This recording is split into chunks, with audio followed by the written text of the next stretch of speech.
Dhurandhar cinema കണ്ടു. Directed by Aditya Dhar. പുള്ളിക്കാരൻ്റെ second ഫിലിമാണിത്. First film Uri the surgical strike ആയിരുന്നു, വിക്കി കൗശൽ അഭിനയിച്ച ഫിലിം. പുള്ളിക്കാരൻ നാഷണൽ അവാർഡൊക്കെ കിട്ടി, ബെസ്റ്റ് ആക്ടർ. ഇത് ആദിത്യധറിൻ്റെ സെക്കൻഡ് ഫിലിമാണ് ദുരന്തർ.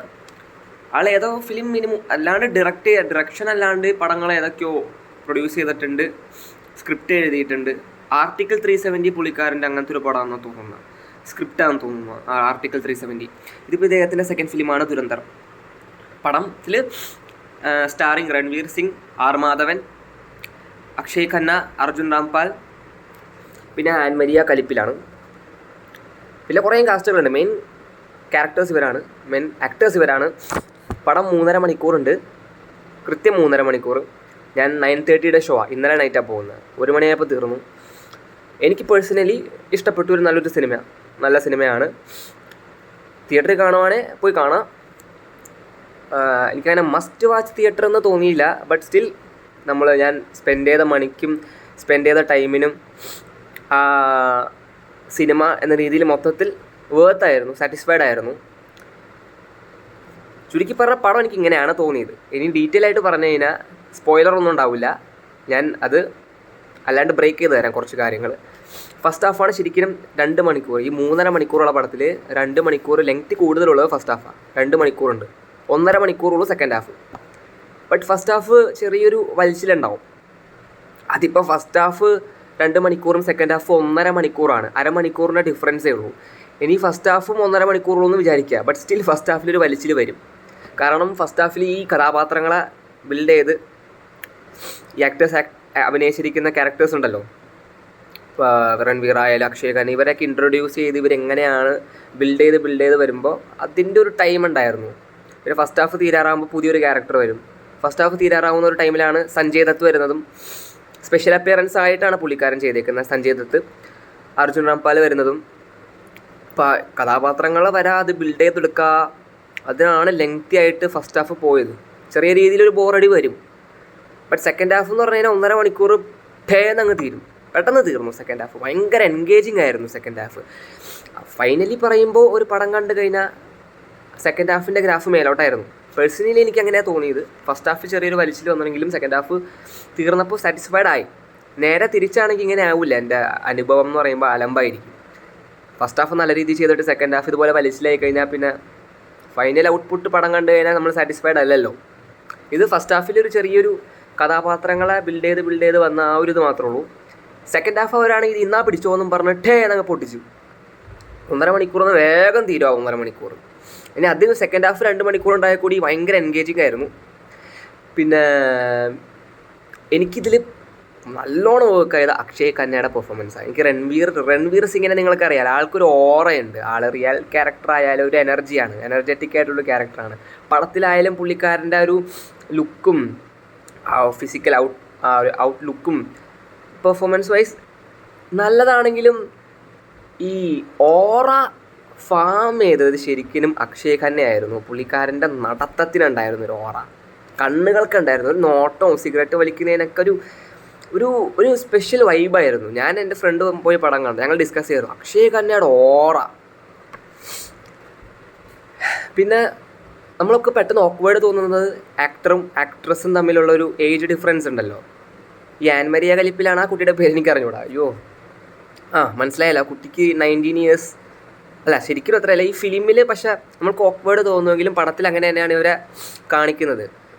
ചോദിക്കുന്നുണ്ട്, ഇവൾക്ക് 19 ഇയേഴ്സ് ഉള്ളൂ, നിനക്കത്ര 30-32 പ്രായമുണ്ടല്ലോ. ആ രീതിയിൽ തന്നെയാണ് പടത്തിൽ കാണിക്കുന്നത്. അപ്പോൾ ആ ഒരു സംഭവം സോൾവായി. പിന്നെ വന്നത് എനിക്ക് മ്യൂസിക് ചെയ്ത ആളുടെ പേര് മറന്നുപോയി. സോങ്സും ബാക്ക്ഗ്രൗണ്ട് സ്കോറും പുള്ളിക്കാരൻ തന്നെ ചെയ്യുന്നത്. കുറേ പേഴ്സണലി എനിക്ക് വർക്കായിരുന്നു ബാക്ക്ഗ്രൗണ്ട് സ്കോർ. അതുപോലെ തന്നെ സോങ്സ് നല്ലതായിരുന്നു. ആൽബമായിട്ട് സെപ്പറേറ്റ് കേട്ടില്ല, ടൈം കിട്ടിയില്ല, കേൾക്കണം. പിന്നെ യൂസ് ചെയ്തേക്കുന്ന പഴയ നമ്മുടെ വിജയുടെ ഇതിലുണ്ടായിരുന്നല്ലോ, ഇവിടെ ലിയോയിൽ ഈ പഴയ റെട്രോ പാട്ട് ഉപയോഗിച്ചല്ലോ അവർ ഈ ചോക്ലേറ്റ് കോഫി സീനിൽ.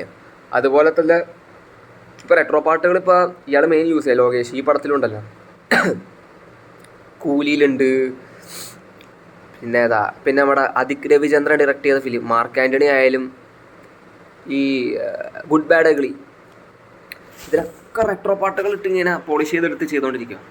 അതുപോലെ തന്നെ ഈ പടത്തിൽ ഇനി ഇത് കണ്ടിട്ട് ഇൻസ്പയർഡ് ആയിട്ട് ഇതിലും ചെയ്യാമെന്ന് വിചാരിച്ചിട്ടാണോ എന്ന് അറിയൂടാ, മോണിക്ക ഓ മൈ ഡാർലിംഗ് ഉണ്ടല്ലോ, RD ബർമൻ്റെ സോങ്, അതൊക്കെ ഇതിൽ കുറച്ചും കൂടി പോളിഷ് ചെയ്തിട്ട് ചെയ്യുന്നുണ്ട്. അത് മാത്രമല്ല 2-3 പാട്ടുകളുണ്ട് പഴയ 90s 80s ഇറങ്ങിയേക്കുന്ന പാട്ടുകൾ ഈ പടത്തിൽ ബാക്ക്ഗ്രൗണ്ട് സ്കോറായിട്ട് യൂസ് ചെയ്യുന്നുണ്ട്. ആക്ഷൻ സീൻസ് വരുമ്പോഴും അല്ലെങ്കിൽ ക്യാരക്ടറിനെ ഇൻട്രൊഡ്യൂസ് ചെയ്യുമ്പോഴും എല്ലാവരും ഇങ്ങനെ ഫോളോ ചെയ്ത് പോകുമ്പോൾ ഒരു ചെറിയ നെഗുണ്ട്. എല്ലാവരും ഇപ്പം ഞാൻ ആ പാറ്റേൺ ഇപ്പോൾ എല്ലാ പടത്തിലും ഇപ്പോൾ ബോബി ഡിയോള വന്നുകൊണ്ടിരിക്കുന്നത് വില്ലനായിട്ട്. അതിപ്പോൾ ആനിമലിന് ശേഷം അങ്ങനെ. ഇപ്പോൾ ബോളിവുഡിൽ തന്നെ ആനിമലിന് ശേഷം രശ്മിക മന്ദാന സ്ഥിരമായി. അതുപോലെ ഇപ്പോൾ റെട്രോ പാട്ട് ഉപയോഗിച്ച് കഴിഞ്ഞപ്പോൾ എല്ലാവരും റെട്രോ പാട്ട്.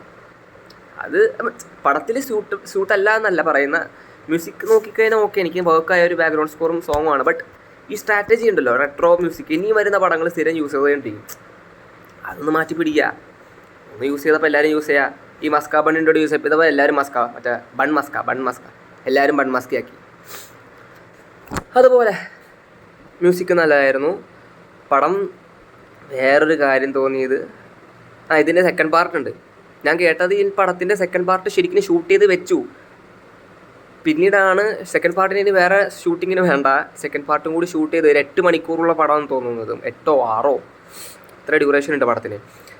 എന്നിട്ട് അതിൻ്റെ ഫസ്റ്റ് പാർട്ട് ഇപ്പോൾ കഴിഞ്ഞുള്ളൂ. സെക്കൻഡ് പാർട്ട് നെക്സ്റ്റ് മാർച്ചിൽ ഇറങ്ങുമെന്നാണ് പറഞ്ഞത്. അപ്പോൾ സെക്കൻഡ് പാർട്ടിലെ കുറച്ച് സീൻസ് കാണിക്കും. അതിൽ ഈ മറ്റേ പുഷ്പയുടെ ഇതുപോലെ തന്നെ, പുഷ്പ ഫസ്റ്റ് പാർട്ട് കഴിഞ്ഞിട്ട് പുഷ്പ പുഷ്പ ഒരു റൂളറായി ആ ഒരു രീതിയിലായിരുന്നു സെക്കൻഡ് പാർട്ട് കാണിച്ചു വെച്ചിരിക്കുന്നത്. അതുപോലെ തന്നെ ഇതിൽ രൺവീർ സിംഗ് ഒക്കെ വന്ന് കഥാപാത്രത്തെ ഞാൻ പറഞ്ഞ പോലെ എസ്റ്റാബ്ലിഷ് ചെയ്തിട്ട് ഒരു രീതിയിൽ പടം തീർന്നു.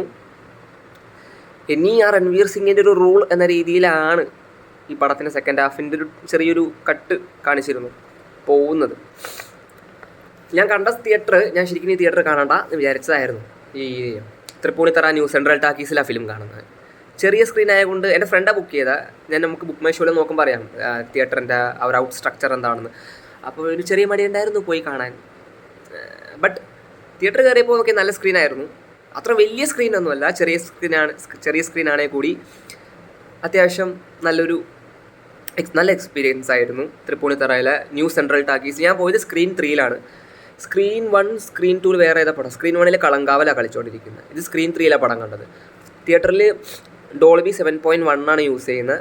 Plus 2K laser പ്രൊജക്ഷനാണ്. Normal 2K അല്ല, 2K ലേസർ പ്രൊജക്ഷനും ഡോൾബി 7.1 സൗണ്ട് സിസ്റ്റം യൂസ് ചെയ്യുന്നത്. ചെറിയൊരു ഓഡിറ്റോറിയമാണ്. ബട്ട് നല്ലൊരു എക്സ്പീരിയൻസ് ആണ് കിട്ടിയത്.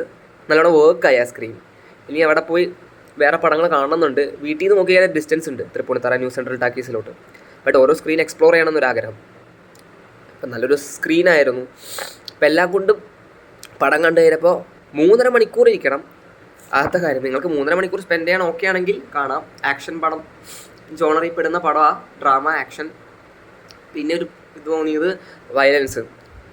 ഫാമിലിയൊക്കെ എന്ന് പറയുക ഏതൊരു ഹസ്ബൻഡും വൈഫും കുട്ടികളെയും കൊണ്ട് വന്ന് പടം കാണാൻ. നല്ല വയലൻസ് ഉണ്ട്. ഈ മാർക്കോ ലെവൽ, ഏകദേശം ആ ഒരു ലെവൽ വയലൻസ് ഉണ്ട് പടത്തിൽ.